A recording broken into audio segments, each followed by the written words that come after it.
But how can they call on him to save them unless they believe in him?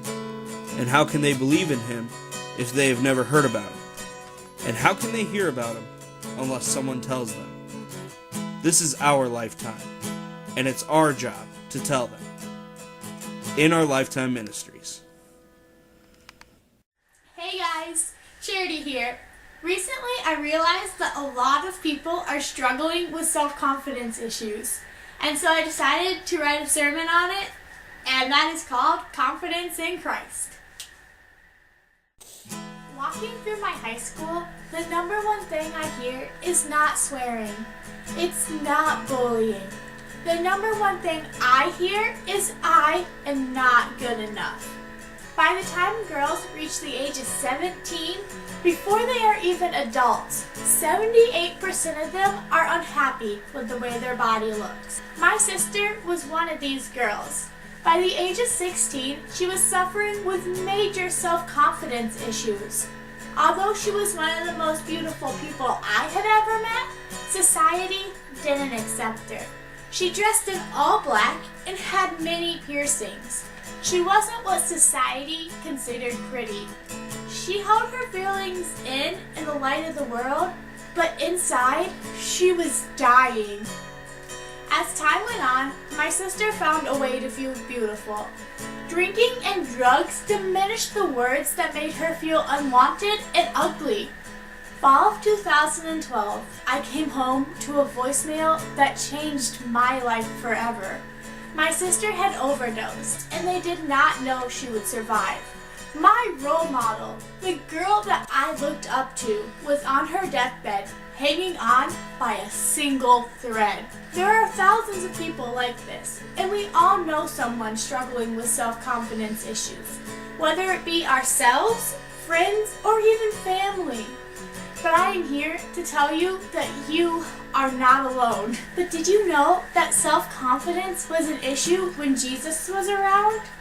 If you are familiar with the Bible, then you are familiar of the story of the woman who had been bleeding for many years, but when she touched Jesus, she was healed.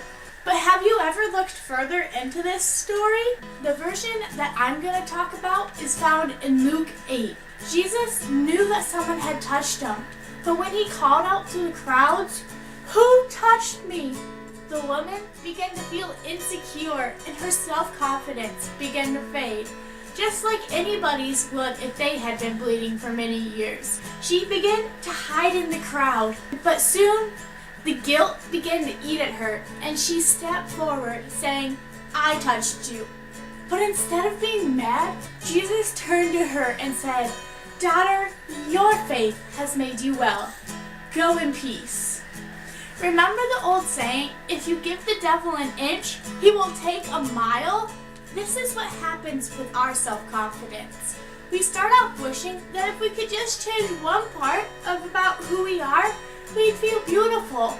But soon, these thoughts of not being good enough are all that we can think about. John 10:10 tells us, "The thief comes to steal, kill, and destroy, but God has come to give life." The thief comes to steal, kill, and destroy, but God has come to give life. The thief comes to steal, kill, and destroy, but God has come to give life. If we give the devil a foothold, even one as small as envying another person, he will use this weakness to steal our self-confidence and destroy us. This is what happened with my sister. The devil saw that she was at a very low time in her life, and because of this, he brought a man in to make her feel beautiful in ways that no other man could. What my sister didn't know is that God had always been there loving her. If my sister would have turned to God when she was struggling instead of things of this world, He would have guided her through her hardships. If you are struggling with self-confidence, I encourage you to talk to someone, whether it be a friend or family members, or you can even email me. Tell them what you are struggling with. After you have confessed what you are struggling with, ask them to pray for you. I don't want you to just ask to have this struggle taken care of.